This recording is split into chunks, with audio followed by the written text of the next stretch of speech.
Bonsoir à toutes, bonsoir à tous. Bienvenue à ce webinaire. Nous allons prendre juste quelques instants pour accueillir les participants qui continuent de se connecter. Je vois que le taux continue de grimper. Je vous remercie pour votre patience et le temps de quelques secondes et nous allons démarrer rapidement notre webinaire. Voilà.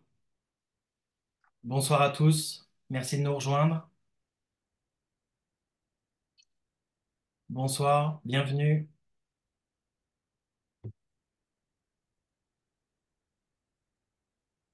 Les participants continuent de se connecter. Je vous demande encore quelques minutes, quelques secondes de patience et on va débuter ce webinaire.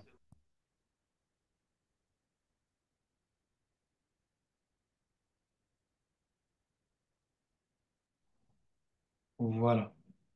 Ça se stabilise, nous allons donc pouvoir débuter. Bonsoir à toutes, bonsoir à tous et bienvenue à ce webinaire intitulé Transition agroécologique, où en est la France? Présentation de notre observatoire Trageco. Je suis Xavier Duraud, responsable vie associative et communication chez Humanité et Biodiversité. Et au nom de l'association, je vous remercie de votre présence à nos côtés pour ce rendez-vous. Nous allons donc vous présenter les avancées de notre pays en matière de transition agroécologique. Je vous informe tout d'abord que ce webinaire est enregistré et que vous pourrez le retrouver dès demain sur la chaîne YouTube d'Humanité et Biodiversité. D'abord un mot sur notre association, organisatrice des rencontres HCB avec le soutien de l'Office français de la biodiversité. Le credo de notre association, que l'on appelle donc parfois HCB, est de placer la biodiversité au cœur de nos sociétés.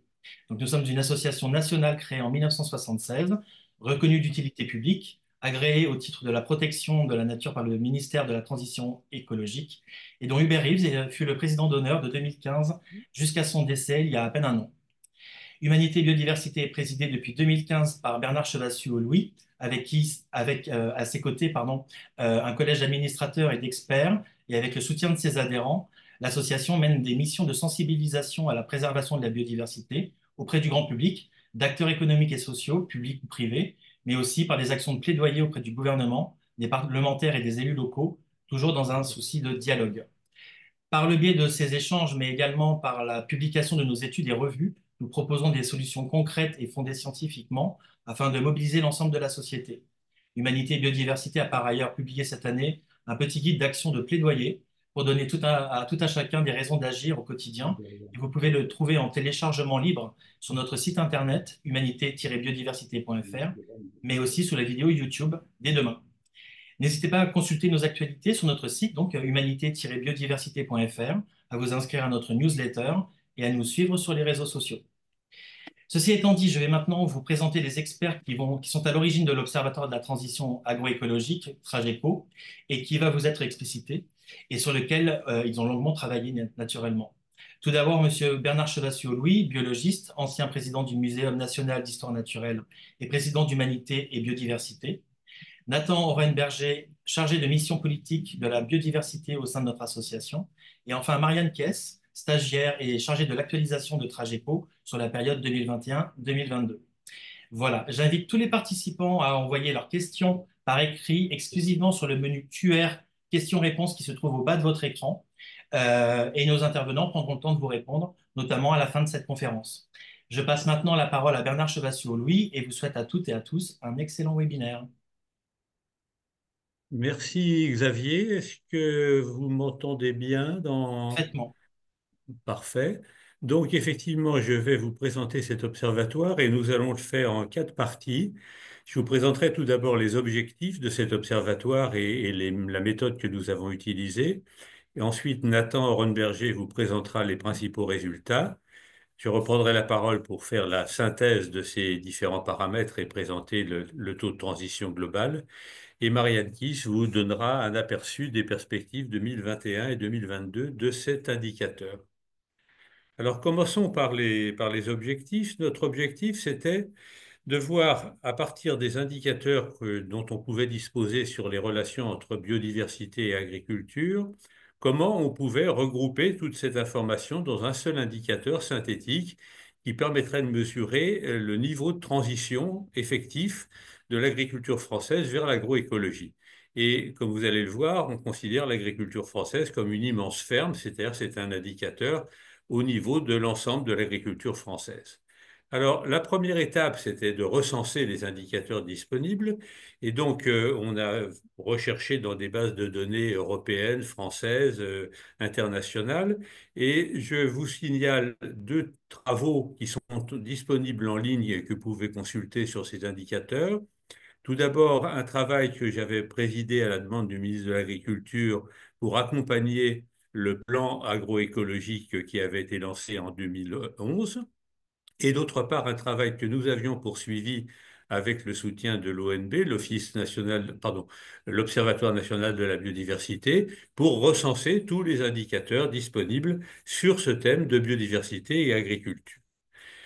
Ensuite, il fallait effectivement trier dans ces indicateurs avec un premier crible qui est, il fallait des indicateurs sur lesquels on avait une série temporelle suffisamment longue pour pouvoir voir des tendances et des évolutions, des indicateurs qui avaient des chances d'être actualisés régulièrement, si possible annuellement, donc pour voir les tendances futures, et des indicateurs qui étaient des bases de données publiques, c'est-à-dire qui permettaient à des citoyens d'aller accéder aux données de base et éventuellement de les consulter.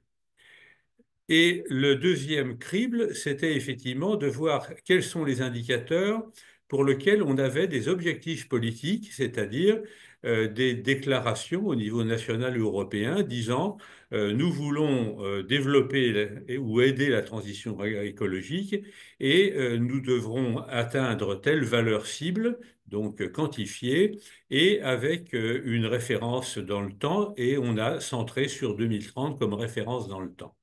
Le résultat de ce deuxième crible a éliminé beaucoup d'indicateurs puisque nous en avons finalement trouvé qui correspondaient à cette ambition, à ces deux cribles, dans lequel, effectivement, que vous avez en rouge, et on va les retrouver tout à l'heure, c'est les objectifs. Par exemple, l'Europe disait il faut atteindre 25% d'agriculture biologique en 2030 sur l'Union européenne.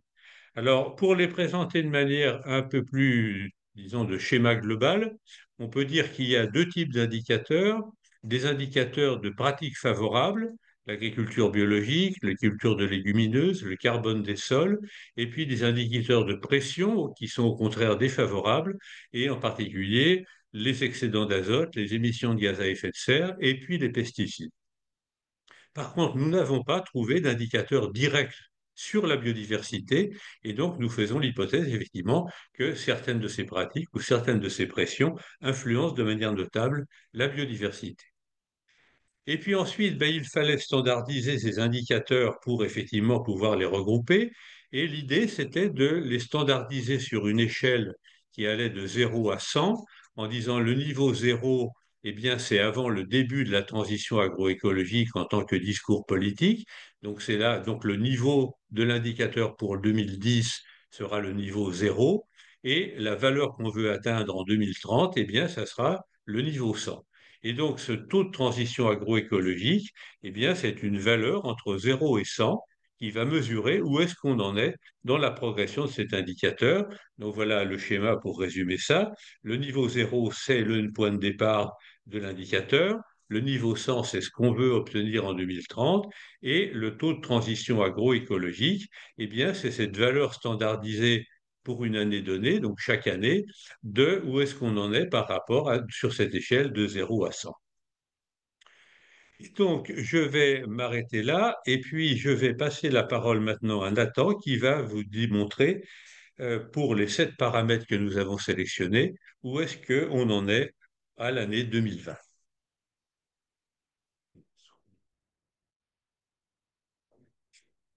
Bonsoir. Donc le premier paramètre auquel nous nous sommes intéressés, ce sont les apports d'azote.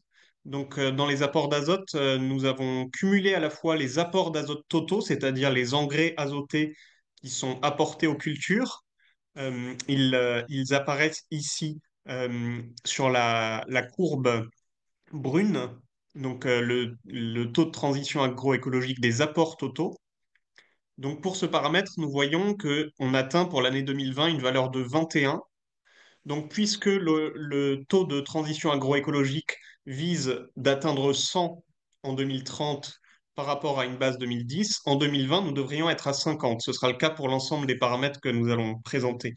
Donc on voit qu'à 21, on a fait en fait même pas tout à fait la moitié du chemin de ce qu'il aurait fallu faire en ce qui concerne donc la réduction des apports d'azote totaux. Le deuxième sous-paramètre, c'est la courbe en vert. Vous voyez qu'elle est très fluctuante. Et donc, pour l'année 2020, on a un score qui est particulièrement mauvais puisque nous sommes à moins 27. Donc, on est vraiment dans le rouge, c'est le cas de le dire, pour les surplus d'azote. Donc, les surplus bruts d'azote, c'est tout l'azote en fait résiduel que les cultures ne vont pas absorber et qui vont se retrouver dans l'environnement. Et donc, pour ce paramètre, nous avons en fait fait la moyenne des deux sous-paramètres que je viens de présenter, les apports d'azote totaux et les surplus bruts, ce qui nous donne une moyenne de moins 3. Et on constate depuis 2010 une relative stabilité de ce taux de transition agroécologique en rouge. Donc voilà, sur ce premier indicateur, il y a vraiment des efforts à faire pour s'orienter vers l'atteinte de l'objectif 2030. Pour l'instant, nous n'y Ensuite, toujours pour ce qui concerne l'azote, il y a des émissions d'azote atmosphérique, donc de l'azote qui va se retrouver dans l'atmosphère, et on voit pour ce paramètre qu'on a une amélioration qui est relativement nette, notamment ces dernières années. Vous remarquerez sur la courbe en rouge là que à partir de 2018, on a une dynamique qui se lance. Et donc ici, l'objectif politique qui est fixé, c'est de réduire par deux d'ici 2030 par rapport à 2010 ces émissions d'azote dans l'atmosphère. Viennent ensuite les émissions de gaz à effet de serre. Donc il faut savoir que le secteur agricole dans son ensemble, on compte aussi bien les cultures que l'élevage, est un important émetteur de gaz à effet de serre. Et les pouvoirs publics lui ont fixé une cible relativement modeste de réduction de 18% des émissions à l'horizon 2030. Et pour l'instant, la trajectoire est plutôt bonne. Alors, on n'atteint pas encore les 50, le taux de transition de 50 qui serait attendu pour l'année 2020, mais on voit que depuis 2014, on a une dynamique qui est encourageante. Ensuite, nous nous intéressons à l'usage des pesticides. Et pour l'usage des pesticides, nous avons opté pour deux indicateurs. Le premier, c'est le NODU. Donc peut-être que vous avez entendu parler de cet indicateur. Il mesure l'usage des pesticides. Donc c'est la courbe du bas en rouge sur le graphique. Et donc taux de transition agroécologique à moins 30, c'est-à-dire qu'on est vraiment en fait dans le sens inverse de ce qui serait souhaitable, c'est-à-dire qu'on a un usage des pesticides qui non seulement ne diminue pas, mais augmente sur la période étudiée. Le deuxième paramètre, le HRI, c'est l'indicateur de risque harmonisé. Celui-ci, il s'intéresse à la toxicité des substances. Et donc là, on remarque des progrès notables, notamment c'est les deux dernières années, en 2019 et 2020, grâce à l'interdiction de certaines substances qui étaient particulièrement nocives. On est quasiment à ce qu'on aurait souhaité atteindre, c'est-à-dire le fameux chiffre de 50. Donc nous sommes à 44, c'est la courbe du haut. Et donc ici, nous avons fait la moyenne des usages et de la toxicité, ce qui nous donne une moyenne à 6,9. Donc là encore, c'est un coup d'accélérateur qui est vraiment nécessaire sur l'usage des pesticides à l'échelle nationale.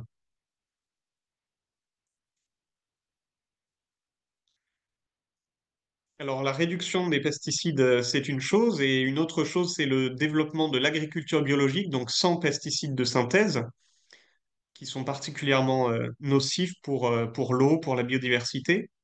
Et donc là, on avait un objectif qui avait été fixé effectivement par l'Union européenne d'avoir 25% de la SAU, donc c'est la surface agricole utile, c'est l'ensemble des terres en France qui soit exploitées en agriculture biologique. Donc en 2020, nous sommes à 7,3% de la surface. Et donc, on a parcouru en fait la moitié de ce qui était attendu là encore en 2020 sur la courbe orange. Nous aurions dû être à 50 si on avait été vraiment sur la pente qui nous amenait pour 2030 à atteindre le fameux chiffre de 25%. Donc 25%, c'est bien la cible en surface, le score qu'on attend sur donc c'est-à-dire pardon, la courbe la courbe en bleu, qui donc est à 7,3. Et le score en orange, on attendait 50%. Donc là, c'est une dynamique qui est quand même meilleure à partir de 2016. On verra par la suite dans quelle mesure elle est confirmée. L'enjeu suivant, c'est le carbone des sols. C'est un enjeu qui est essentiel pour les questions de réduction du changement climatique, en tout cas d'atténuation et de stockage de carbone dans les sols. Peut-être avez-vous entendu dire que les forêts stockent de moins en moins de carbone, voire dans certains cas, elles en émettent. Et donc, on compte beaucoup sur les sols agricoles pour stocker du carbone. Alors ici, on voit que on a quelque chose de relativement stable. Donc là encore, on a un proxy des surfaces de prairies. Donc c'est la courbe en vert, la courbe du haut, qui sont riches en carbone. Et puis la courbe du bas, ce sont les prairies ce sont les terres arables qui, elles, sont moins riches en carbone. Et donc nous faisons la moyenne des deux paramètres, ce qui nous fait obtenir une note de 3,6% pour le taux de transition agroécologique. Donc voilà, on est très loin de ce qui est attendu et on ne détecte pas pour l'instant de tendance encourageante. Vient maintenant la culture des légumineuses. Donc les légumineuses, ce sont un certain nombre de cultures, parmi lesquelles les lentilles, les pois, le soja, etc. Et ce sont des cultures qui sont intéressantes pour les sols parce qu'elles viennent aider à fixer l'azote présent dans l'air directement dans le sol et donc de le réduire ensuite les apports d'engrais puisque l'azote est apporté naturellement par ces cultures. Et alors ici, on voit une évolution un petit peu en deux étapes avec à partir des années 2000 une chute assez conséquente jusqu'à 2008. Ensuite, on a un pic et puis ça descend à nouveau, mais on constate depuis 2014 une nette hausse de la proportion des légumineuses. Donc vous voyez sur la courbe en bleu la proportion, là encore, de la surface agricole utile. Et donc en 2020, nous sommes à 4,3% de la surface, des surfaces cultivées en France, qui sont des surfaces de culture de légumineuses, ce qui nous donne pour 2020 un score de 34,3 qui est, disons, deux tiers du chemin à parcourir attendu pour l'année 2020. Donc on est relativement sur une bonne dynamique par rapport à d'autres indicateurs. Et je vais maintenant à nouveau laisser la place à Bernard Chevassiot-Louis pour le calcul du taux de transition agroécologique global.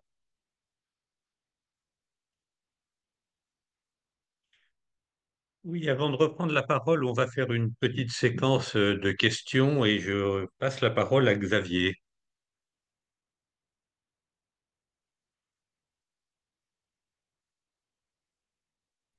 Effectivement, merci Bernard, merci Nathan. Nous avons quelques questions. Patrice nous demande, est-ce qu'une partie des bons résultats observés en 2020 pourrait découler indirectement du confinement? Alors, ça permet de répondre de manière un peu plus globale pour dire que cet observatoire ne prétend pas évaluer l'efficacité des politiques qui ont été mises en œuvre. Autrement dit, de nombreux facteurs peuvent expliquer effectivement les évolutions que nous voyons. Et bon, peut-être effectivement que le Covid a pu jouer. On sait aussi, on y reviendra, que la guerre en Ukraine, qui a fait flamber le prix du gaz et donc le prix des engrais, peut être aussi un facteur qui explique certaines améliorations des émissions, notamment de gaz à effet de serre. Et donc, effectivement, si on veut analyser paramètre par paramètre, et on donnera quelques exemples tout à l'heure, pour dire qu'est-ce qui explique que ça évolue comme ci et comme ça, ben effectivement, il y a potentiellement bien d'autres choses, et notamment des facteurs économiques de prix des denrées, de prix des intrants, qui peuvent être mobilisés pour expliquer les évolutions. Donc nous, on se contente de dire voilà où on en est, mais l'interprétation, effectivement, on pourrait certainement écrire plusieurs pages, mais vous trouverez d'ailleurs dans le document complet dans l'ouvrage qu'on vient de publier des éléments effectivement d'explication des évolutions qu'on observe. Nous avons une deuxième question. Michel nous demande en fait comment est mesuré l'indicateur de carbone des sols. Alors, en fait, ce dont on disposait, d'un réseau de mesure de la qualité des sols qui s'appelle le RMQS, donc qui est géré notamment par l'INRAE, et donc qui, tous les 10 ans, mesure sur l'ensemble de la France, sur à peu près 2000 points de mesure, la teneur en carbone des sols en fonction de l'occupation des sols. C'est-à-dire, est-ce que c'est un sol forestier, un sol de prairie, un sol de terre arable, un sol de verger? Et donc, on avait ce point de départ qui était les teneurs en carbone des sols en 2010. Et comme l'a expliqué Nathan, ces analyses ne sont pas faites tous les ans, donc on attend les nouvelles valeurs qui seront sans doute publiées l'an prochain, sans doute. Et entre les deux, eh bien, on a pris une approximation qui est de dire on va appliquer les teneurs en carbone qu'on a mesurées en 2010 aux surfaces en prairie, aux surfaces en terre arable et puis aux surfaces en verger et cultures fruitières. Et donc, ça veut dire que l'évolution du carbone du sol, c'est par exemple le fait que si on diminue les surfaces en prairie, eh bien, la quantité totale de carbone du sol dans les sols agricoles va diminuer. Si par contre, comme vous l'avez vu sur le graphique, on augmente les surfaces en prairie, eh bien, ça augmente les teneurs en carbone des sols. Merci Bernard. On a enfin une autre question de Nadia qui nous écrit avec les engrais, il y aurait un problème de pollution au cadmium avec des conséquences importantes pour la santé publique, en particulier les augmentations actuelles des cancers du pancréas. Qu'en est-il et quel impact sur les animaux autres qu'humains? Alors, il y a effectivement, si vous regardez cet observatoire de la qualité des sols, il ne mesure pas que les teneurs en carbone, vous avez des tas de données, notamment sur les métaux lourds. Et donc, effectivement, là, je ne suis pas spécialiste de la toxicité du cadmium, mais on pourrait effectivement suivre cette teneur en cadmium des sols. Par contre, il n'y a pas pour le moment d'objectif, disons, politique pour réduire. On sait qu'il faut réduire au maximum cette teneur en carbone dans le cadmium, pardon, et par exemple faire attention à ce que les bouts des stations d'épuration, eh bien, n'aient pas des teneurs en métaux lourds qui soient excessifs, mais parce qu'effectivement, on sait qu'il y a pas mal de perturbations, mais je ne peux pas en dire plus sur la question spécifique de la toxicité du cadmium pour les humains par rapport à d'autres espèces. Entendu, Bernard. On va peut-être vous laisser continuer votre présentation. Je continue d'encourager nos participants à adresser leurs questions dans le menu QR qui est au bas de l'écran, questions-réponses, et on y répondra à la fin de votre présentation. Bien, donc maintenant, on va effectivement passer à la troisième partie, c'est-à-dire que fait-on de tous ces indicateurs que Nathan vient de présenter? Alors, je vous remets ici sur une seule courbe les évolutions qu'on a pu observer entre 2000 et 2022. Vous voyez en gros qu'il y a deux groupes. Il y a des indicateurs qui ont plutôt bien évolué, même si Nathan vous a dit que l'objectif à 2020, c'est-à-dire à mi-chemin entre 2010 et 2030, on devrait être à 50, mais vous voyez qu'il y a un paquet de trois indicateurs, les émissions de gaz à effet de serre, la culture des légumineuses et puis l'agriculture biologique, qui sont plutôt sur des valeurs élevées de l'ordre de 20 à 40% ou 20 à 35%. Et par contre, vous avez trois indicateurs en dessous qui, eux, évoluent beaucoup moins. C'est le cas du carbone des sols, c'est le cas effectivement des excédents d'azote, et puis c'est le cas des pesticides. Donc ça, c'était effectivement la synthèse, la première synthèse. Vous n'avez pas 7 paramètres, mais 6 paramètres, puisque pour l'azote, on a mis ensemble les excédents d'azote et les émissions d'azote dans l'atmosphère. Alors, comment agréger tout ça? Eh bien, la première question, c'est est-ce qu'il faut pondérer de la même manière ces différents indicateurs ou est-ce qu'il faut donner un poids plus important à l'un ou à l'autre? Nous avons pris pour le moment l'option de les pondérer de la même manière, parce que si on voulait chercher des pondérations sur des bases scientifiques, il faudrait avoir un modèle, soit statistique, soit en termes de déterminisme, pour dire effectivement telle pression, par exemple, les pesticides ou les engrais, etc., a plus d'effet sur la biodiversité que telle autre. Ou telle pratique, par exemple la culture des légumineuses, il faut la pondérer davantage parce qu'elle a plus d'influence que le carbone des sols. Mais un tel modèle, nous ne l'avons pas et il serait sans doute assez compliqué à conduire. Donc, première option que nous avons pris, on pondère de la même manière. Et puis, deuxième question, comment on va moyenner, c'est-à-dire comment, ayant les différentes valeurs, on va les combiner. Alors, la première idée qui est la plus souvent utilisée, c'est effectivement de faire ce qu'on appelle une moyenne arithmétique, c'est-à-dire on fait la somme et on divise par le nombre de paramètres. Par exemple, si on veut savoir quelle est la taille moyenne des troupeaux élevés par des éleveurs, eh bien, on va prendre le nombre total de vaches qu'il y a en France et on va diviser effectivement par le nombre d'éleveurs pour avoir la taille moyenne des troupeaux, et c'est ce qu'on appelle la moyenne arithmétique. Mais il y a d'autres moyennes, il y a d'autres options qu'on trouve dans la littérature et qu'on peut diviser en trois ensembles.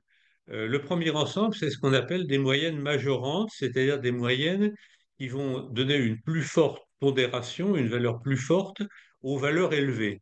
Autrement dit, qui vont faire que, par exemple, quand il y a un indice de la FAO qui s'appelle l'indice de pauvreté humaine, eh bien, on ne prend pas la moyenne des valeurs, on prend la moyenne des cubes des valeurs et ça a comme effet, effectivement, lorsque l'un des paramètres est particulièrement élevé, de faire beaucoup remonter l'indice de pauvreté. Même chose toujours dans les moyennes, disons, qui font remonter les valeurs élevées, c'est ce qu'on appelle les moyennes quadratiques, c'est-à-dire qu'on fait les carrés des valeurs et on fait la moyenne des carrés. C'est par exemple ce qu'on fait tout simplement en statistique, quand on veut définir la variabilité de quelque chose, on prend la variance, et la variance, ben, c'est un paramètre qui est basé sur la moyenne des carrés.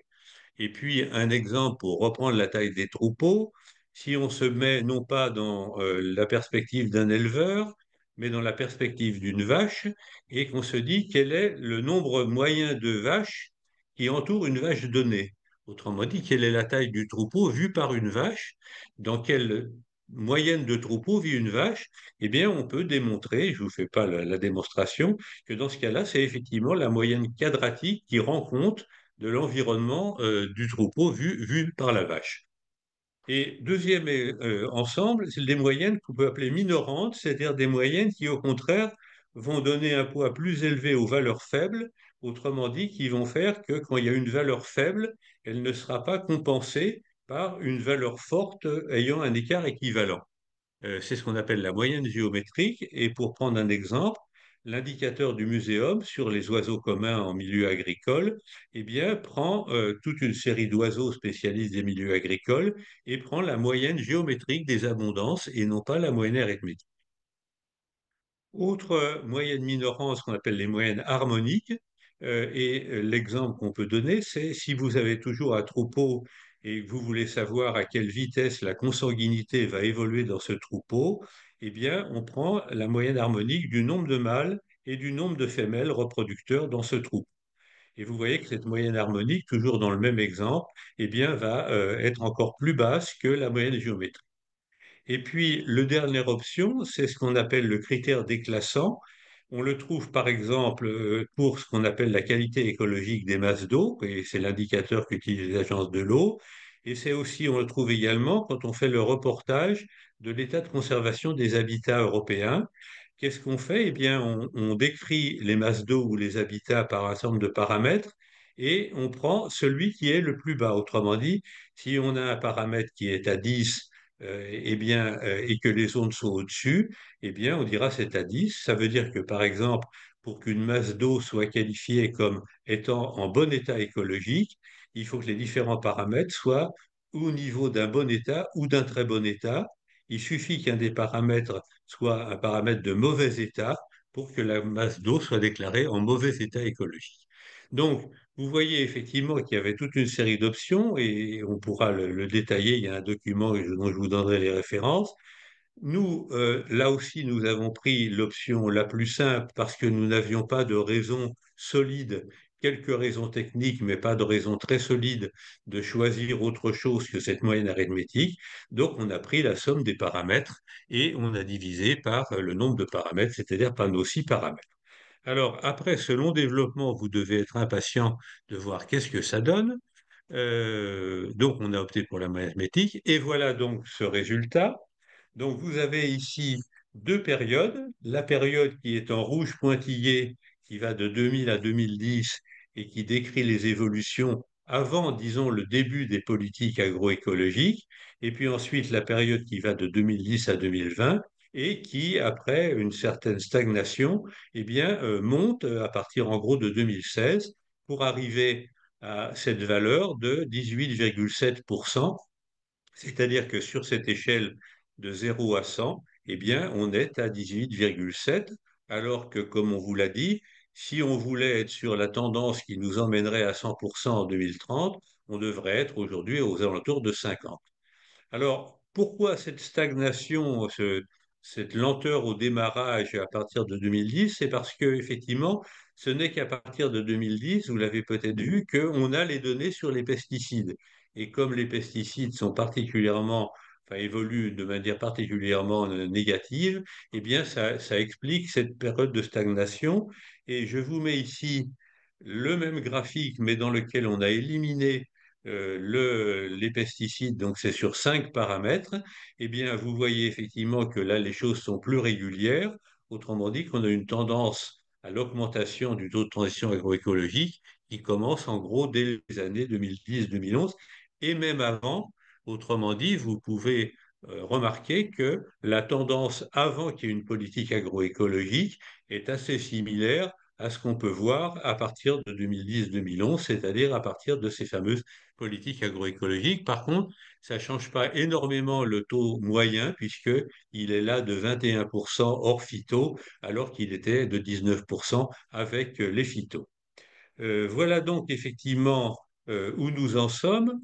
Et avant de passer la parole à Marianne pour qu'elle vous parle de la suite, eh bien, quelques éléments de conclusion pour dire que on a construit donc un outil qui est opérationnel, qui fonctionne, que c'est un outil qui est ouvert, c'est-à-dire qu'on peut rajouter de nouveaux paramètres si on en trouve, éventuellement choisir d'autres pondérations, voire éventuellement d'autres moyennes pour agréger ces paramètres. C'est un outil adaptatif puisqu'on peut changer les objectifs politiques et par exemple, on sait, on le verra tout à l'heure, que parfois les politiques révisent à la hausse ou à la baisse certains de leurs objectifs. Et c'est un outil qui permet des comparaisons puisqu'on peut, en utilisant les bases de données, notamment européennes, comparer pour la plupart des paramètres les différents pays européens. Par contre, on ne peut pas aller tellement en dessous, c'est-à-dire qu'on peut regarder au niveau des régions, des grandes régions françaises, mais les données ne permettent pas d'aller tellement en dessous des grandes régions françaises pour la plupart des paramètres. Et donc je vous donne ici, mais vous l'aurez en ligne, les 2 documents que vous pouvez consulter, l'un sur les méthodes d'agrégation des indicateurs et l'autre qui est un résumé de ce qu'on vient de vous présenter. Et je vous ai mis donc le site de notre association sur lequel vous pouvez également commander l'ouvrage qu'on est en train de vous présenter. Et je vais passer la parole à Marianne pour qu'elle vous parle donc des données 2021-2022.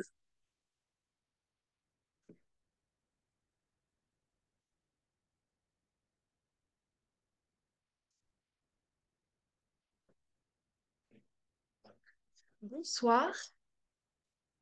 Alors, c'est à mon tour de vous présenter l'actualisation des données et les perspectives pour 2021 et 2022, en commençant par le premier thème qui est la réduction des apports d'engrais azotés. Alors, vous remarquerez que c'est le seul indicateur pour lequel les valeurs 2021 sont toujours provisoires et indisponibles pour 2022.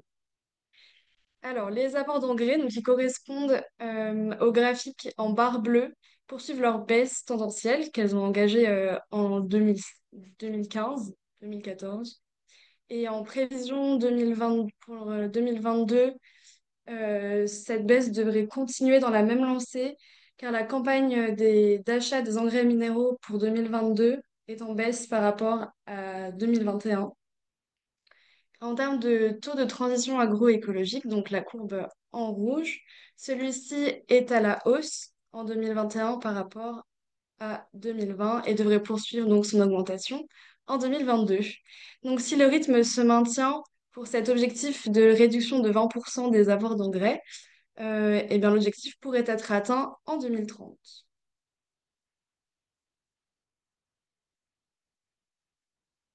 Donc, parallèlement, le surplus brut, donc on le calcule en faisant la différence des apports d'engrais moins les exports d'azote.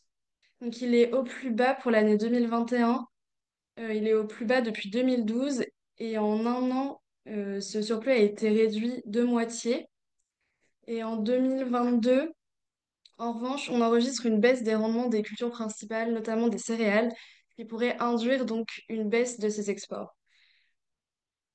En termes de taux de transition agroécologique, on obtient une valeur positive, donc contrairement à l'année 2020, donc qui est de 2,4% en 2021. Et donc, par l'effet compensatoire des apports et des exports, ce surplus brut, enfin le TTAE du surplus brut, devrait se maintenir par rapport à 2021. Donc, en combinant ces deux indicateurs, on obtient un TTAE moyen qui est de nouveau positif par rapport à 2020 et qui s'approche de 16%. Donc, c'est en revanche un indicateur qui repose sur des données qui ont des fluctuations interannuelles très importantes. Donc, ça reste encore compliqué de conclure sur une attente certaine de l'objectif en 2030. Passons au deuxième thème qui est la réduction des parts atmosphériques d'azote actif dans l'environnement. Donc, la part de l'agriculture dans le total des émissions françaises redescend de 2 points par rapport à 2020 et elle reste responsable de la quasi-totalité, c'est-à-dire 94% des émissions d'ammoniac et d'un quart des oxydes d'azote. Donc, la tendance à la baisse de ces émissions pour les deux gaz se poursuit et même accélère en 2022. Et en 2021, on a le cap des 500 000 kilotonnes de gaz à effet de serre et demi enfin, on passe sous cette barre. Pour le poste des cultures, donc comme je vous disais précédemment, on a la fertilisation minérale qui est en baisse et donc qui conduit à une baisse de 10% pour donc les deux gaz, l'ammoniac et l'oxyde d'azote. Pour le poste des élevages, ce sont principalement les progrès dans l'alimentation, que ce soit pour les élevages bovins, porcins, mais également pour les volailles. Et en parallèle de la décapitalisation du cheptel, sur lequel je reviendrai un peu plus tard, qui a permis de faire baisser les flux de ces deux gaz à effet de serre. Pour le dernier poste, qui est les engins et les chaudières agricoles, on a le renouvellement du parc qui s'est poursuivi et a permis une grande réduction de 30% en 2 ans seulement des flux d'oxyde d'azote. Donc en termes de TTAE, finalement, celui-ci a augmenté de 13 points en 2 ans, avec la majorité des progrès en 2022, où il atteint 36%. Et le maintien de cette dynamique pourrait en effet permettre d'atteindre l'objectif 2030, à savoir les 50% de réduction des émissions. Passons au troisième thème, donc, qui est le développement de l'agriculture biologique. Donc, le rythme annuel qui avait été engagé de plus 10% de nouvelles surfaces en bio chaque année certifiées s'est maintenu en 2021 et en 2022. Donc, ces surfaces ont franchi la barre des 2 millions d'hectares en 2021. Donc, elles représentaient 8% en 2021 et 9% en 2022 de la totalité des surfaces agricoles françaises. Cependant, le solde entre les arrivées et les sorties du bio reste positif, mais montre un réel recul dans les conversions qui ont diminué d'un quart. Enfin, les surfaces en conversion ont diminué d'un quart en 2 ans. Et d'autre part, la majorité des arrêts s'explique plutôt par un départ à la retraite qu'un changement dans le choix de conduite de l'exploitation, donc vers des systèmes conventionnels. L'objectif de 18% de la SAU française en bio d'ici 2022 a été franchi par 3 régions, à savoir la région PACA qui a plus de 30% de ses surfaces en bio, suivie de la Corse et de l'Occitanie. Donc en termes de taux de transition agroécologique, celui-ci a progressé de 7 points ces 2 dernières années, mais à plus de la moitié de l'échéance, donc on reste très loin des 50% attendus. Et cet objectif serait plutôt atteint à l'horizon 2040 en poursuivant donc cette dynamique depuis 2016. Quatrième thème, les émissions, la réduction des émissions de gaz à effet de serre. Donc, les émissions de l'agriculture continuent de baisser depuis, depuis les années 90, elles sont au plus bas. Et l'année 2022 a marqué un passage sous la barre de 75 millions de tonnes émis en CO2 équivalent. L'agriculture est restée responsable de près de 20% des émissions de GES sur la période 2020-2022. En ce qui concerne le méthane, les émissions sont en baisse et ce recul est à mettre en relation avec la diminution du cheptel bovin, donc en 2 ans avec une perte d'1 million de têtes. Pour le protoxyde d'azote, ce sont les émissions qui sont liées à l'épandage des fertilisants, donc comme je l'ai expliqué pour les engrais azotés, qui est en baisse autour de moins de 10% sur 2 ans. Et finalement, c'est la moindre utilisation des engrais minéraux est couplée à la diminution du cheptel bovin qui occasionne une réduction de l'azote excrété à la pâture et de l'azote organique à épandre. Donc en termes de taux de transition agroécologique, c'est la barre des 50% qui a été franchie en 2022 avec un TTAE de 61%. Et c'est aujourd'hui l'indicateur de pression le plus encourageant pour lequel le maintien donc, des pratiques permettrait d'atteindre l'ambition fixée à échéance. Cinquième thème, la réduction de l'usage des pesticides. Donc, l'utilisation des pesticides qui est mesurée par le NODU poursuit sa tendance à la baisse. Donc, elle avait amorcé depuis 2018. Donc, pour l'année 2021, en revanche, les prévisions pour le NODU 2022 sont à la hausse, plus proche de la valeur 2020. Donc, le taux de transition agroécologique du NODU, donc, qui est en rouge sur le graphique, reste négatif et devrait même s'abaisser à moins 14%, puisqu'il est calculé en moyenne triennale. Pour le deuxième indicateur de risque, l'indicateur de risque harmonisé, celui-ci est en baisse depuis 2019, mais cette baisse a résulté essentiellement de la disparition des produits de la dernière catégorie, les substances non approuvées. Et cette marge de progression est désormais épuisée. L'indice se stabilise autour de 65 depuis 2020 et pour les années à suivre. Le TTAE en vert sur votre écran est très élevé. Il atteint 72% en 2021, mais devrait baisser pour 2022. Donc en moyenne, le taux de transition agrologique pour l'usage des pesticides reste inférieur à 30%. Donc on est toujours loin de nos 50% à moitié de l'échéance passée. Sixième thème, l'augmentation du stock de carbone avec le fameux objectif des 4 pour 1000. Donc, sur le graphique, vous pouvez remarquer qu'il y a une série ajustée, la série 2020-2022. Elle correspond à la rétropolation des valeurs de la statistique agricole annuelle, donc qui a pour objectif de rendre cohérentes les anciennes données avec le recensement agricole 2020. Et donc, nous avons appliqué les évolutions des années qui nous intéressent aux valeurs de la série initiale pour éviter d'avoir des sauts de valeurs.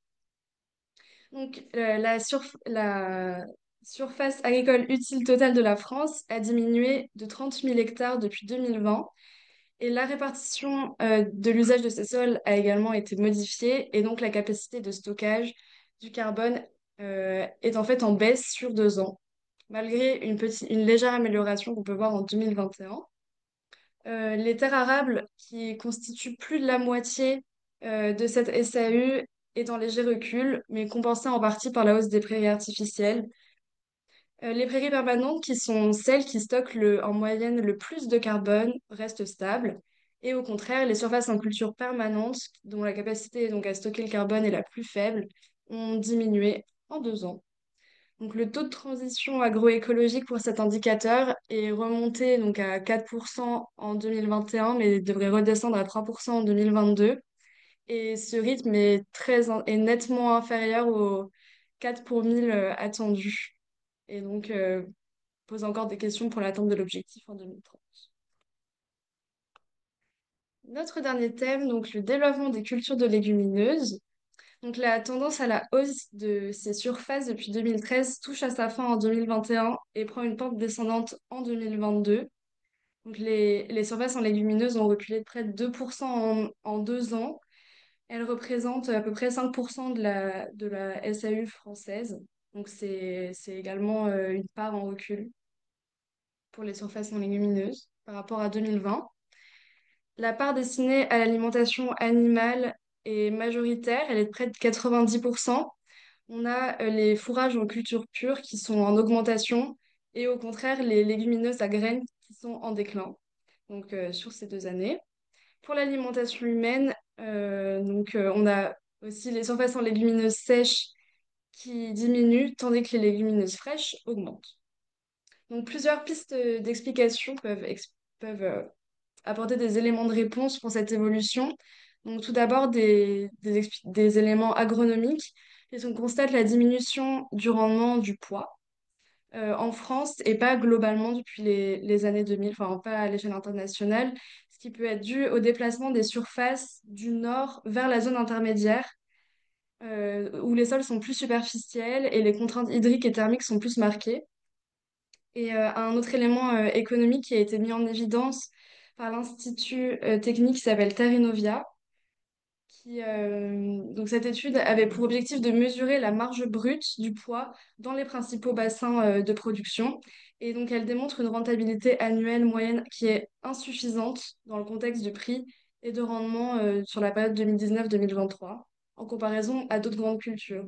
Donc ces différents éléments expliquent que le TTAE de 2021 donc stagne par rapport à celui de 2020 et devrait reculer, donc baisser à 30,2% en 2022.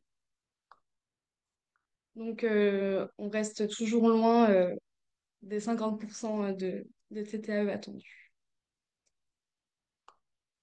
Donc finalement, le TTAE global de tous ces indicateurs est en hausse sur la période.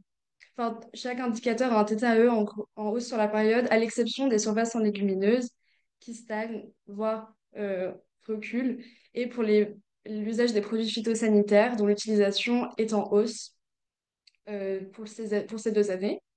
Donc l'indicateur synthétique prend une valeur de 27,5 en 2021, et donc on fait l'hypothèse qu'il devrait être proche de 31% en 2022, puisqu'il nous manque encore les données définitives pour l'usage des engrais. Et donc, en 2021, on a eu quand même une augmentation de 9 points et cette progression ralentit pour seulement 3 points supplémentaires en 2022. Et donc, sur cet objectif des 100% en 2030, on reste quand même loin des 50% sur les 2 années que j'ai étudiées et pourrait même être au double pour l'année 2022, plus proche des 60%. Donc, le rythme et les efforts sont à intensifier pour atteindre ces 100% à l'échéance. Je reste là. Voilà, donc cette présentation, et donc on va redonner la parole à Xavier pour répondre à vos questions ou écouter vos commentaires. Et on en a reçu pas mal, effectivement, des questions et des commentaires. Notamment autour de la question des régions les plus avancées ou peut-être celles qui sont un petit peu à la traîne. Vous avez parlé de la Corse, de l'Occitanie et de la région PACA. Est-ce qu'il y a peut-être des informations complémentaires que vous pourriez nous livrer sur la tendance des régions? Alors, on a donné cet exemple pour l'agriculture biologique puisque on a des données assez précises notamment de l'agence bio sur les développements des surfaces par type de culture et par région, mais ce n'est pas le cas systématiquement. Donc on a seulement dit que c'était faisable si une région nous en faisait la demande de calculer, enfin de donner les valeurs des différents paramètres. Par contre, si on veut mesurer un taux de transition agroécologique pour une région donnée, il faudrait que cette région ait des objectifs politiques, comme on l'a dit au début. Alors, ou bien la région nous dit ben, je prends les mêmes valeurs d'objectifs que ceux qui sont au niveau national, ou bien, et c'est son droit, elle décide d'avoir un effort plus particulier sur tel ou tel paramètre. Et donc, elle nous dit, ben non, moi, mon taux de transition agroécologique, eh bien, vous allez le mesurer par rapport à tel et tel type de paramètres.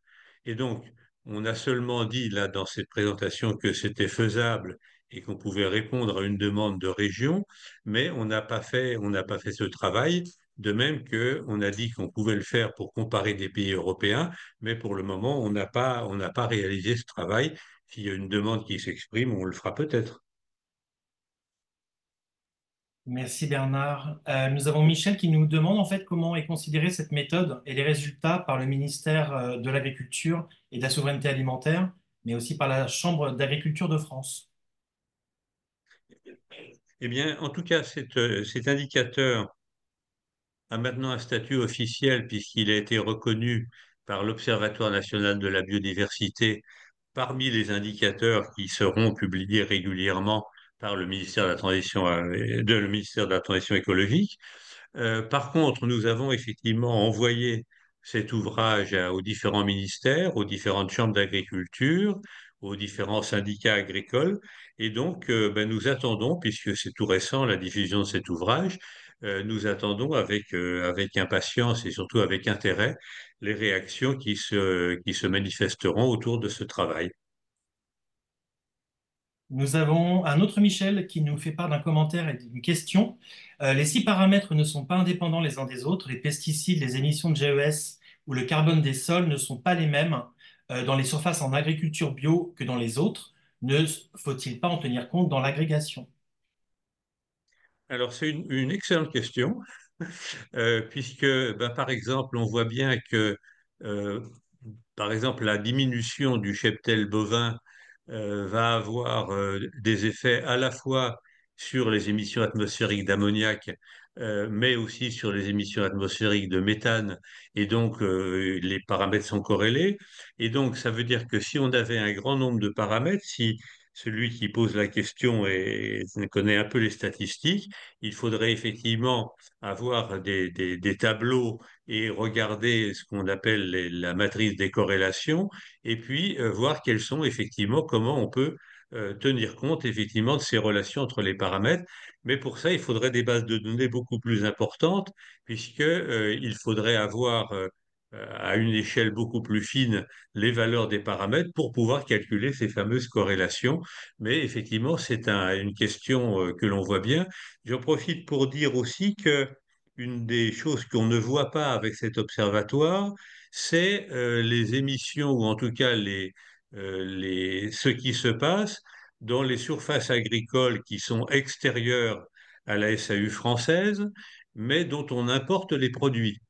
Je prends un exemple concret. La baisse du cheptel bovin, eh bien, ne se traduit pas par une baisse aussi importante de la consommation de viande bovine, ce qui veut dire que les importations de viande bovine sont en légère augmentation. Et donc, ça veut dire que si on voulait voir où sont faites ces productions de viande bovine et quelles sont donc les émissions invisibles par cet observatoire en termes d'émissions de gaz à effet de serre, d'excédents d'azote, etc., il faudrait avoir cette cartographie des surfaces, ce que j'appelle les surfaces agricoles grises, c'est-à-dire celles qui servent à nous nourrir, qui ne sont pas sur notre territoire, et puis éventuellement retirer ce qu'on exporte en disant, ben voilà, il y a aussi des émissions qui sont faites sur notre territoire, mais qui correspondent à des produits qui vont être utilisés ailleurs. Donc effectivement, c'est une des limites qu'il faut indiquer, c'est qu'on ne voit dans les bases de données que ce qui se passe sur le territoire national. Merci Bernard. On a encore pas mal de questions. Monique nous parle de la page concernant les légumineuses et a remarqué qu'il y avait un pic au niveau de l'année 2010 et voudrait savoir en fait à quoi correspond ce pic, puisqu'il y a une Alors, baisse avant une effectivement, remontée. vous l'avez vu, et c'est une illustration de l'effet parfois de certaines politiques. Il y a eu effectivement sur la séquence 2009, 2010, 2011 on peut voilà, on peut y retourner.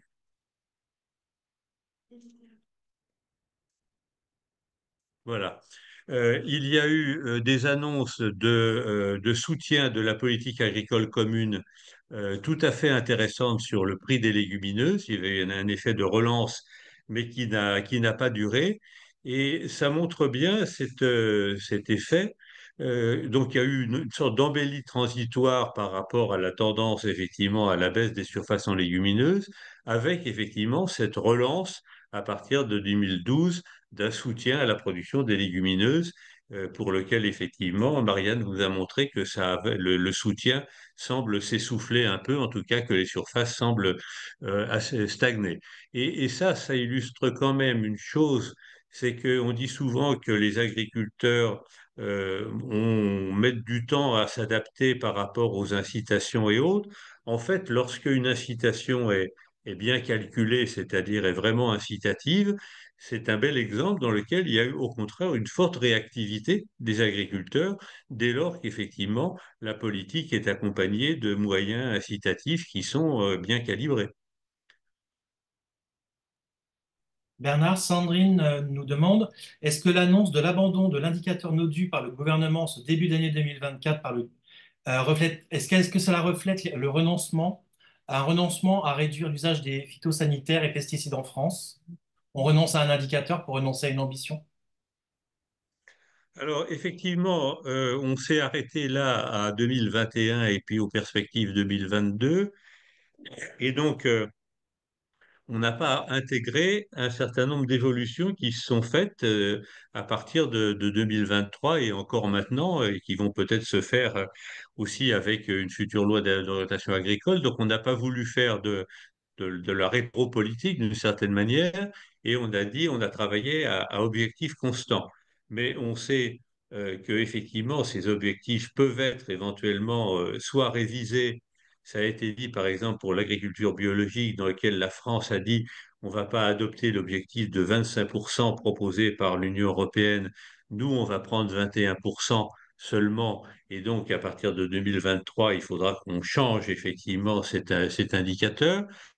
Et puis, l'autre adaptation, c'est tout simplement d'abandonner certains indicateurs, et c'est le cas du NODU. Alors, le débat, on pourrait faire un séminaire dessus, on en fera d'ailleurs peut-être un. Effectivement que dès lors qu'on baisse la toxicité moyenne des produits, eh bien, ça suffit, donc ce fameux indicateur de risque harmonisé, ça devrait suffire à rendre compte de l'évolution des pesticides. Mais ce que permet le NODU, c'est de voir effectivement quelle est la pression globale des produits qui sont, disons, appliqués dans les milieux agricoles, et en ayant que souvent des pays étaient autorisés, eh bien, et donc qui sont d'ailleurs encore présents, par exemple le lindane ou l'atrazine comme désherbant ou le lindane comme insecticide, eh bien, d'une part, restent présents longtemps dans les sols, et même si on révise leur toxicité en disant finalement faut les interdire, eh bien, le mal est fait. Et donc le nodus, ça nous semble effectivement un indicateur intéressant de la pression qui s'exerce avec les pesticides, sans tenir compte trop du fait qu'à un moment donné, on considère qu'ils ne sont pas trop toxiques et que ce n'est que plus tard qu'on va déclarer qu'ils posent problème. Euh, Pourquoi on a pris le NODU? Et en fait, c'est pas nous qui avons pris le NODU, c'est lorsqu'il y a eu le Grenelle de l'environnement en 2009, et dans lequel un des objectifs, c'était de réduire la quantité totale de pesticides. Et donc, on a dit, on ne peut pas prendre les quantités totales parce qu'elles ont tendance à évoluer lorsqu'on prend un pesticide beaucoup plus actif qu'un autre, qui va donc être actif à plus faible quantité, d'où la création de cet indicateur du NODU, qui est le nombre de doses utiles, c'est-à-dire qui mesure le nombre de doses d'insecticides qui sont mis dans les champs. Et donc, on a effectivement les valeurs définitives pour 2021, les valeurs provisoires pour 2022. En 2023, si on n'a plus le NODU, ben on cherchera peut-être un proxy, donc quelque chose qui rendra compte effectivement de la quantité totale de pesticides apportés dans les champs. On poursuit les questions avec celle de Baptiste qui nous demande si des objectifs ont été modifiés depuis 2010 par les différents gouvernements. Alors, comme je viens de le dire, entre 2010 et 2022, on a été pratiquement à objectif constant. Donc, ça, on peut dire effectivement on a suivi la réalisation d'objectifs qui avaient été affinés. Mais comme je l'ai dit, pour d'autres paramètres, en 2023, on voit des choses qui évoluent. Alors, on a cité le cas des pesticides, mais il y a aussi il y a eu la mise en place fin 2023 d'un secrétariat général à la planification écologique qui a commencé à définir de nouveaux objectifs dont certains sont plutôt des objectifs à la hausse. Enfin, à la hausse en tout cas, plus exigeants. En particulier, la planification écologique, eh bien, avait dit on peut sans doute avoir des objectifs un peu plus forts, un peu plus exigeants sur les émissions de gaz à effet de serre. Donc, on attend que ces nouveaux objectifs puissent être non pas gravés dans le marbre, mais être politiquement validés pour effectivement les intégrer dans la révision 2023 et en tenir compte par rapport effectivement Et donc, il y aura un petit problème de recalage de ces différentes courbes par rapport à des objectifs qui seront révisés à la hausse ou à la baisse. Merci Bernard. Nadia s'interroge pour l'usage des pesticides, la rémanence des produits dans les sols avec les possibles effets cocktails est-elle prise en compte? Alors, on le sait que ces résidus de pesticides soit dans les eaux, parce que les premières générations de pesticides étaient des molécules qui étaient extrêmement peu biodégradables. C'est le cas par ce qu'on appelle les organochlorés. C'était des molécules, effectivement, qui étaient conçues pour rester longtemps et pour ne pas être dégradées trop rapidement. Et donc, effectivement, on peut trouver aujourd'hui dans les sols, mais aussi dans les eaux superficielles, mais aussi dans les nappes souterraines, des teneurs non négligeables de ces produits qui, encore aujourd'hui, conduisent parfois à supprimer certains points de captage pour contamination excessive par les pesticides. Donc effectivement, c'est pour ça que on défend beaucoup le NODU en disant, bah, effectivement, quand on s'aperçoit après des années que finalement tel produit qu'on croyait éventuellement biodégradable, finalement se retrouve dans les milieux et va continuer à agir. Un des exemples que vous connaissez et qui est un vrai problème, c'est le chlordécone, là aussi un organochloré qui a été beaucoup utilisé dans les Antilles pour lutter contre des insectes ravageurs des bananiers, eh bien, on sait aujourd'hui que on aurait dû l'interdire il y a longtemps. Il n'empêche que le mal est fait. Et donc, c'est un des arguments qu'on avance en disant ne tablons pas trop sur l'indicateur de risque harmonisé qui ne mesure que ce qu'on croit savoir à un moment donné sur la toxicité des pesticides, qu'ils soient dans l'eau, dans les sols ou absorbés dans les aliments, et prenons les quantités apportées parce que tout pesticide, ben, c'est pas pour rien que ça s'appelle un CID, c'est-à-dire que ça a des effets sur la biodiversité et pas uniquement d'ailleurs sur la cible que l'on veut viser. Il peut y avoir effectivement des effets non cibles non négligeables. Jean-Marcel nous demande à présent si au sein de l'Observatoire, il est possible de voir des différences selon les grandes filières. Est-ce qu'on pourrait voir ben, on va manquer, enfin, il y a des paramètres pour lesquels on aura des données par filière. C'est le cas que je citais de la base de données pour l'agriculture biologique, où on peut avoir le pourcentage, par exemple, des filières bio pour les légumes, le pourcentage des filières bio pour les élevages porcins, etc. Mais euh, je pense, comme ça, il faudrait le regarder, mais que pour la plupart des filières, ce qu'on a, c'est des données agrégées, ou en tout cas, dans certains cas, par exemple pour les émissions atmosphériques de gaz à effet de serre ou d'azote, on a aussi, donc dans l'Observatoire des émissions atmosphériques, une possibilité de descendre, de séparer les productions animales et les productions végétales, et à l'intérieur des productions végétales ou animales, de distinguer par exemple les productions porcines et les productions bovines, mais ça ne sera pas le cas pour d'autres exemples comme les apports d'azote ou autres où on ne devrait pas avoir de statistiques par filière. Donc, bonne question, mais je crains que si on nous demandait de descendre au niveau des filières, il nous resterait pas beaucoup d'indicateurs utilisables. Myriam nous pose la question suivante. Comment les taux de carbone des sols avaient-ils évolué entre 2000 et 2010? Vous avez indiqué que vous appliquiez pour les calculs 2020 les taux 2010. Cela ne peut-il pas introduire un biais dans un sens ou dans l'autre, selon que les teneurs en C des sols ont baissé ou augmenté entre 2010 et 2020? Alors, le problème, c'est que on a depuis au moins 50 ans énormément d'analyses de sol qui sont disponibles dans ce qu'on appelle la base de données d'analyse des sols, hein, euh, et qui est tout à fait publique. Mais ces analyses de sol ont souvent été faites à la demande des agriculteurs pour bien gérer leurs terres.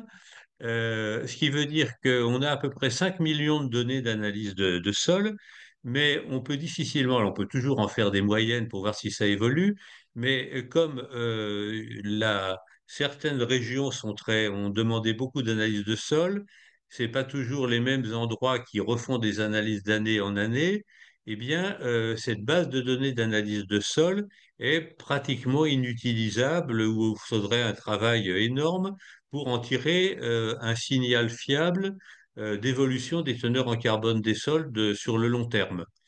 Donc il se trouve que la première campagne sérieuse et statistiquement représentative, c'est ce fameux réseau de mesure de qualité des sols, dans lequel, sur la carte de France, ils ont défini un maillage à peu près tous les 100 ou tous les 50 kilomètres, et ils ont fait des prélèvements, et ils referont tous les 10 ans au même endroit les prélèvements pour suivre les évolutions. Et donc, ça veut dire que sur l'évolution de la teneur en carbone des sols avant 2010, eh bien, on a des éléments dans certaines régions, il y a quelques papiers dans la littérature, mais on ne peut pas se prononcer sur qu'est-ce qui s'est passé par rapport à la première campagne d'échantillonnage de 2010. Quant à la période qui va se passer de 2010 à 2020, ben, on a hâte effectivement de découvrir les résultats de la deuxième campagne de mesure de qualité des sols pour voir effectivement comment ça a évolué, comme je vous l'ai dit, à la fois dans les terres arables, dans les prairies, dans les vergers, et puis corriger nos courbes en fonction effectivement des évolutions qui seront observées, parce que pour le moment, effectivement, nous n'avons qu'un point d'échantillonnage qui est la campagne qui s'est faite centrée sur la période 2010. Isabelle nous écrit également, vous avez répondu en partie, mais elle voudrait savoir en fait pourquoi à ce jour on n'a vraiment pas de données plus récentes. Pourquoi est-ce qu'il faut encore attendre un petit peu? Euh, eh bien, comme je vous l'ai dit, on s'est basé sur des bases de données publiques qui sont alimentées par des mesures, et certaines de ces bases de données sont actualisées assez vite. C'est par exemple le cas de la base de données sur les émissions atmosphériques, celle qu'on appelle la base de données du CITEPA, et d'autres sont actualisés beaucoup plus lentement, et Marianne vous en a parlé. C'est par exemple les statistiques du ministère de l'Agriculture, donc la base Agrest, sur les apports d'azote et les surplus d'azote. Comme souvent, ben, on ne peut pas aller chercher les données de base, eh bien, il nous manque effectivement des points sur certaines bases de données qui mettent du temps à être actualisées, puisque, par exemple, comme Marianne vous l'a dit, même la donnée 2021 sur les apports d'azote est encore indiquée dans une publication qui vient de sortir en octobre 2024. La valeur 2021 est encore indiquée comme provisoire. Donc effectivement, on a une inertie qui fait que pour avoir le calcul du taux de transition pour l'ensemble des paramètres, eh bien, il y en a pour lesquels on a déjà les valeurs 2023, mais on ne peut rien faire tant qu'on n'a pas toutes les valeurs des paramètres pour 2023. Donc, ce qui explique qu'on a un certain retard. Nadia nous interroge concernant les perturbateurs endocriniens. Leurs effets peuvent se manifester pour des doses très faibles. Comment peut-on prendre en compte cette particularité? Ben, il faudrait déjà... alors, une des options, c'est effectivement de regarder parmi les pesticides ceux qui sont perturbateurs endocriniens. Puisque un certain nombre de ces molécules, justement, c'est ce qu'on appelle le jargon, la catégorie CMR, donc cancérigène, mutagène ou reprotoxique. Bon, donc ça, c'est bon. Mais il y a effectivement des perturbateurs endocriniens qui ne sont pas des pesticides, euh, que l'on peut doser éventuellement, en particulier dans l'eau. Mais là, il faudrait que l'on ait un objectif de politique qui nous dirait, par exemple, on veut diviser par 2 ou par 10, peu importe, les teneurs des perturbateurs endocriniens dans les eaux brutes ou dans les eaux du robinet. Et ensuite, pouvoir voir quelle est la part de ces produits qui sont liés à des activités agricoles, puisqu'il y a des produits qui sont perturbateurs endocriniens, mais qui sont à utiliser dans l'industrie et autres. Donc, il faudrait regarder dans la base de données, parmi tous les perturbateurs endocriniens, quels sont ceux qui sont utilisés dans l'agriculture, et donc faire la part. Donc, c'est envisageable, mais ça serait un travail non négligeable de créer un indicateur dans ce domaine, mais c'est envisageable, oui. La réponse est-elle la même concernant les métabolites qui peuvent s'avérer toxiques dans le temps? Alors là, il y a effectivement des travaux en cours, mais c'est pas nous qui travaillons dessus, pour, disons, aller plus loin que ce fameux indicateur de risque harmonisé, puisque, comme on vous l'a dit, c'est assez grossier, puisque tous les pesticides sont classés en 4 catégories seulement, donc de 1 à 4, et par leur niveau de toxicité supposé. Et ce niveau de toxicité supposé est évalué à partir des dossiers d'homologation de ces pesticides, et dans lequel on regarde non seulement les toxicités des produits, mais les toxicités des principaux métabolites.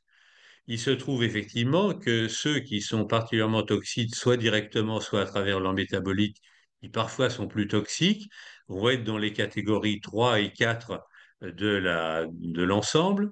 Mais il faudrait effectivement avoir disons, un classement beaucoup plus fin que 4 catégories, puisque, par exemple, la catégorie 2 regroupe à elle seule plus de la moitié, j'ai plus le chiffre en tête, mais plus de la moitié du tonnage total de pesticides. Donc, il faudrait faire le tri. Donc, il y a des travaux en cours au niveau d'un certain nombre de pays européens pour définir un indice de toxicité moyen des pesticides beaucoup plus fin que l'indice de risque harmonisé. Et là aussi, si cet indice est publié et qu'on peut l'utiliser pour notre indicateur, on sera les premiers à s'en réjouir parce que cet indicateur de risque harmonisé, c'est quand même extrêmement grossier. Et ce qui est très grossier aussi, c'est que entre la catégorie les moins toxiques et les catégories la plus toxiques, on met un facteur 64. Hein, on dit c'est 1 pour la catégorie la moins toxique, c'est 8 ou 4 pour la catégorie 2, c'est 16 pour la catégorie 3 et c'est 64 pour les plus toxiques. Or, on sait que dans certains produits particulièrement toxiques, on n'est pas sur une échelle de 1 à 64, on peut être sur des échelles de 1 à 1000, voire sur des échelles de 1 à 10 000. Et donc, ça veut dire que l'indicateur de risque harmonisé est certainement, sous-évalue certainement la toxicité des produits les plus toxiques. Donc, nous, on sera effectivement extrêmement intéressés pour avoir un indicateur. Et donc, autant on défend avec tous les arguments qu'on peut le maintien du NODU, autant effectivement le remplacement du HRI par un indicateur un peu plus affiné, là, on sera tout à fait d'accord pour abandonner le HRI. On nous demande aussi un petit focus sur les cultures à usage non alimentaire comme les biocarburants ou les produits à usage industriel ou pour le bâtiment. Eh bien, ça rejoint un peu la question sur les filières, c'est-à-dire que il faudrait, bon, prenons l'exemple des agrocarburants. Il faudrait avoir des données assez fines sur les itinéraires techniques par exemple, de la culture du colza, et en supposant que c'est à peu près la même culture, que ça soit pour des usages alimentaires et non alimentaires. Et donc, il faudrait que pour cette filière des biocarburants, on ait les données des consommations d'azote, des excédents d'azote dans les cultures, enfin bon, les différents paramètres qui permettraient effectivement de regarder ces productions non alimentaires et leurs usages, sachant que c'est des choses très variées. Vous savez par exemple que la culture du chanvre est extrêmement facile sur des terrains pauvres et pratiquement sans engrais et sans pesticides, alors que d'autres exemples ben, nous montreraient que ben, si on veut faire ben, justement des biocarburants à partir de l'huile de soja, par exemple, eh bien, on aura besoin effectivement de pas mal de pesticides sur les cultures de légumineuses. Donc, en fait, on pourra pas, enfin, si on veut faire une étude sur les cultures non alimentaires, il faudra vraiment regarder culture par culture pour effectivement faire cet indice global. Donc c'est envisageable, mais ça serait un très lourd travail. Un participant nous demande maintenant, peut-on envisager de prendre en compte les produits vétérinaires utilisés en élevage? Alors ça c'est tout à fait possible, puisque alors en tout cas en termes de quantité de produits vétérinaires, et on a effectivement les données de vente et d'usage qui sont ventilées par filière, c'est-à-dire qu'on a les données pour les lapins, les moutons, etc. Enfin, en tout cas, les caprins. Et bon, on a les données. Par contre, je ne suis pas persuadé, mais il faudrait vérifier qu'on a un objectif de politique publique. Hein, on en a pour les pesticides, mais est-ce qu'on en a formulé un pour les produits vétérinaires? Bon, bien sûr, il y a un objectif de réduire les consommations de produits vétérinaires et vous savez par exemple qu'on a pratiquement supprimé l'usage des produits vétérinaires comme, disons, comme promoteur de croissance, hein. Mais je crains qu'on n'ait pas là l'objectif de politique publique quantitatif en disant en 2030 on veut avoir divisé par trois la quantité totale de produits vétérinaires. Euh, de même qu'il n'y en a pas non plus en médecine humaine. Hein. On dit il faut réduire les consommations d'antibiotiques. Les antibiotiques, c'est pas automatique, vous connaissez ce slogan. Mais on avait regardé, il n'y a pas un objectif politique quantifié en disant on veut diviser par deux d'ici 2030 les quantités de produits. Mais ça pourrait venir s'il y a une politique qui se dessine, on sautera dessus pour la mettre dans notre indicateur. Françoise nous pose une question très simple et à la fois très compliquée, j'imagine. À ce rythme, en quelle année le taux de 100% pourrait-il être atteint? Eh bien, on peut répondre que vous avez toutes les données et que on vous laisse prolonger par des droites, par des courbes, par ce que vous voulez, pour vous faire votre opinion de dans combien de temps on va y arriver. C'est un petit jeu qu'on vous propose pour terminer la soirée. Vous prenez nos courbes, vous allongez l'échelle jusqu'à 2040-2050, vous mettez 100% sur l'axe vertical, et puis vous prolongez, puis vous faites votre pronostic. Et si vous voulez qu'on rie un peu, vous nous envoyez votre pronostic, on le notera et on le publiera sur le site de quels sont les pronostics des gens sur quand est-ce qu'on sera à 100% Il nous ou même reste à 50%, ce qui est un peu plus facile comme jeu. Alors, je vous prétends pas que vous gagnerez quelque chose de mirobolant, mais on vous enverra une petite récompense si vous atteignez votre objectif. Il nous reste une petite dizaine de minutes, on va passer aux dernières questions. Patrice nous demande, enfin, le TTAE global n'inclut pas d'indicateur d'impact à part le C dans les sols, du fait de l'absence d'objectifs nationaux et européens. Si je comprends bien votre approche, Néanmoins, avez-vous réfléchi à une approche autre qui permettrait d'intégrer dans le TTAE global d'autres indicateurs d'impact, population d'oiseaux agricoles, présence de pesticides particuliers dans les eaux souterraines, etc. Alors, ça dépend des indicateurs. Prenons l'exemple d'une base de données qui est tout à fait intéressante et bien documentée du Muséum d'histoire naturelle sur l'abondance je l'ai cité tout à l'heure, sur l'abondance des oiseaux communs en milieu agricole, qui est disponible depuis 1989 et chaque année elle est calculée et qui montre, j'ai pas le chiffre exact en tête, mais que depuis 1989, on a perdu de l'ordre de 30 à 40 en termes d'abondance des oiseaux dans les milieux agricoles. Le problème, effectivement, c'est que on n'a pour le moment que des déclarations, disons, qualitatives, du genre il faut arrêter l'érosion de la biodiversité, ce qu'on pourrait traduire par ben, il faut que l'indicateur stock reste horizontal, enfin ne diminue plus, mais on n'a personne qui, pour le moment, a dit je veux absolument que l'indicateur stock pour les milieux agricoles retrouve en 2030 sa valeur 1990 ou 2000, peu importe. Autrement dit, il y a énormément de déclarations politiques sur le fait qu'il faut arrêter l'érosion de la biodiversité, mais le seul indicateur bien fait, enfin pas le seul, mais l'un des rares indicateurs bien faits, pour le moment n'est pas assorti d'une valeur d'objectif. Là aussi, si un responsable politique dit eh bien, je vais traduire ça par un objectif. Le stock doit être revenu à sa valeur 1990 en telle année. Là, on se précipite dessus. Bon. Par contre, pour d'autres cas, la situation est plus difficile. Par exemple, le cas des pollinisateurs. Tout le monde dit il faut arrêter le déclin des pollinisateurs. Bon, mais là, on n'a même pas effectivement d'indicateurs suivis régulièrement depuis plusieurs années qui permettraient d'avoir déjà une première série et puis de voir effectivement si ça remonte ou pas.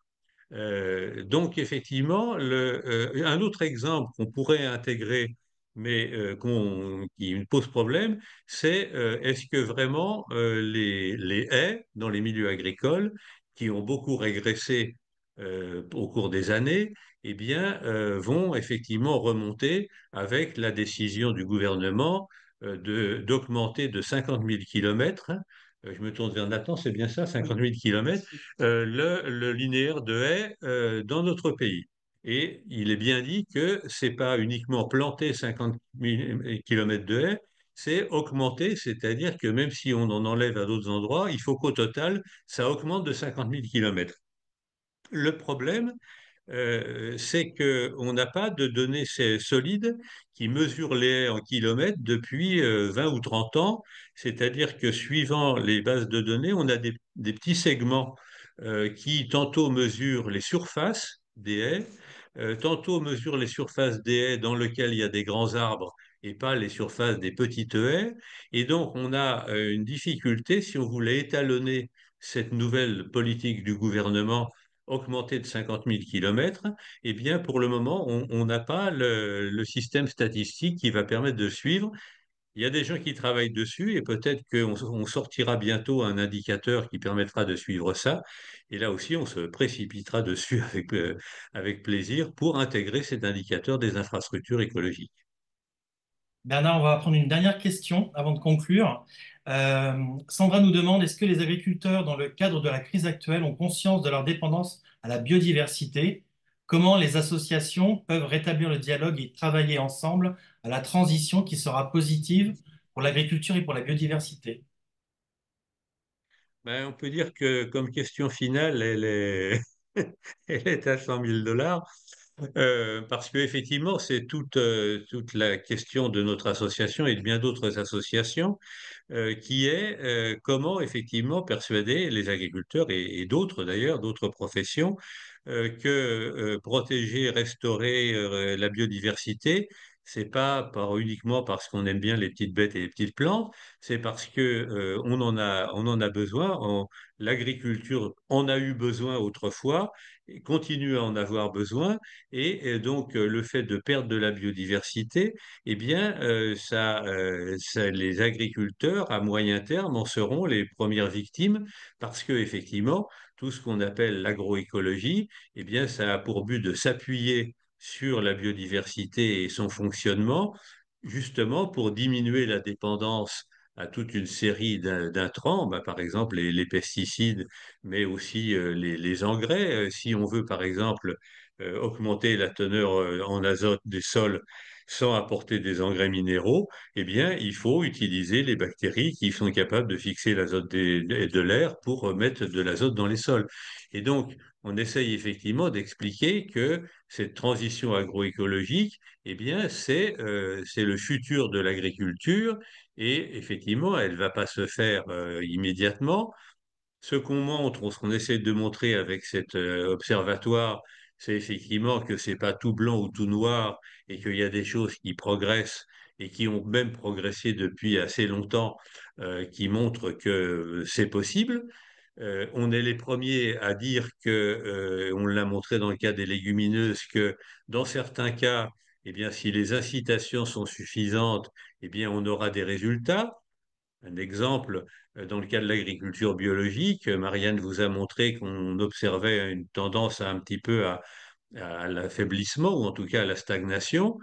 Bon, il se trouve qu'une des mesures qui soutenait l'agriculture biologique, qui était non seulement un soutien à la transition vers l'agriculture biologique, mais un soutien au maintien de l'agriculture biologique, eh bien, on a dit, ben non, on va faire uniquement du soutien à la transition, mais on diminue fortement le soutien au maintien. On peut imaginer que ça a eu un effet un peu décourageant pour effectivement cette augmentation de l'agriculture biologique. Donc nous, on est tout à fait les premiers à dire que si on demande aux agriculteurs d'adopter ces nouvelles pratiques qui sont davantage favorables à la biodiversité, qui s'appuient davantage sur la biodiversité, eh bien, il faut les aider dans cette transition et effectivement dire qu'il est normal que, à travers la rémunération des agriculteurs, à travers le prix des produits éventuels, eh bien, il y ait des aides qui permettent cette transition. Et c'est vrai que le fait que des agriculteurs, et ils commencent à être quand même nombreux, sont dans cette voie, mais que d'autres continuent à dire que c'est effectivement éventuellement un retour au passé ou que sais-je, ben, on a encore une longue marche à faire et vous êtes les bienvenus pour nous rejoindre et puis pour nous faire des propositions en disant voilà comment il faut faire pour convaincre les gens que c'est une voie qui est porteuse d'avenir et c'est pas un retour aux Amish, comme l'a dit un président de la République. Merci Bernard. Donc en fait, cet indicateur, c'est vraiment un outil pour travailler tous ensemble, pour assurer une transition agroécologique main dans la main en fait. Ben, c'est le but, c'est de dire voilà, voilà un indicateur. Autour de ça, ben, on peut discuter, et on l'a fait d'ailleurs au cours de cette soirée. Pourquoi si ça s'est passé comme ci ou comme ça, qu'est-ce qu'on peut expliquer? Bon, l'exemple que Marianne développait en disant ben voilà, il semble bien que la culture du pois, les gens ont essayé, mais que ça paye beaucoup moins que les céréales, c'est plus difficile, etc. Bon, donc ça peut être ce qu'on souhaiterait, c'est que ça soit un outil de dialogue avec des présentations, même non pas forcément en visio, mais dans des cercles de gens qui ont envie de discuter, et à partir de là, ben, d'amorcer une discussion en disant, ben voilà, là on peut progresser, là c'est plus difficile. Nous, on est vraiment très demandeurs d'utiliser cet indicateur comme un outil de dialogue entre l'ensemble, enfin, disons, des agriculteurs et puis des ONG pour partir effectivement de quelque chose qui est aussi factuel que possible en disant voilà la situation, maintenant qu'est-ce que vous en pensez et qu'est-ce qu'on peut faire? Merci Bernard, merci Nathan, merci Marianne pour toutes ces explications. Merci à tous les participants qui ont été très actifs avec leurs questions. Ce webinaire touche à sa fin. Nous espérons qu'il vous a passionné. Et avant de vous quitter, nous vous donnons rendez-vous dès le mercredi 8 janvier pour le premier webinaire de l'année 2025 avec une thématique assez populaire. Les microbes sont-ils nos amis? Qui nous invitera à repenser nos rapports aux microbes.